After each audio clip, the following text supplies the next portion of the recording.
মহামান্য সুপ্রিম কোর্টের পূর্ণাঙ্গ বেঞ্চ আজকে যা রায় দিয়েছেন প্রমাণিত হয়েছে জনাব তারেক রহমান সাহেব বিএনপির ভারপ্রাপ্ত চেয়ারম্যান, তিনি ন্যায় বিচার পেয়েছেন। আপনারা জানেন এই মামলাটা অত্যন্ত একটা হিনিয়াস ক্রাইম ছিল, কিন্তু শেখ হাসিনা ওয়াজেদ রাজনৈতিক উদ্দেশ্যে ব্যক্তিগত জিঘাংসা জনাব তারেক রহমান সাহেবকে অন্যায়ভাবে এই মামলায় অন্তর্ভুক্ত করেছিলেন।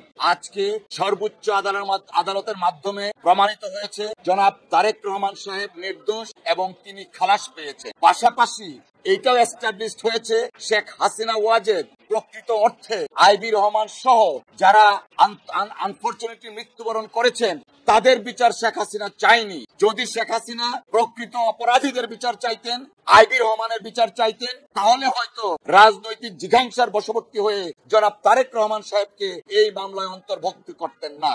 আমরা মহান আল্লাহর দরবারে আবারও শুকরিয়া আদায় করছি, জনাব তারেক রহমান সাহেব ন্যায় বিচার পেয়েছেন। আমরা বিএনপির পক্ষ থেকে আল্লাহর দরবারে শুকরিয়া আদায় করছি। সকলকে ধন্যবাদ। আমরা আবারও আল্লাহ রাব্বুল আলামিনের কাছে কৃতজ্ঞতা প্রকাশ করছি, শুকরগুজার করছি এবং আদালতের প্রতি আমরা কৃতজ্ঞ চিত্তে আদালতের এই রায়কে আমরা স্মরণ করছি। এবং আমি বাংলাদেশের একজন আইনজীবী হিসাবে আমার সুপ্রিম কোর্ট নিয়ে আমি গর্ব অনুভব করি যে আবার প্রমাণিত হলো যে আইনের শাসন আছে আর বিনা বিচারে অন্যায়ভাবে কাউকে ফাঁসি দেওয়া যাবে না, এটা আবার প্রতিষ্ঠিত হলো এবং এই ধারাবাহিকতা যেন বজায় রাখা।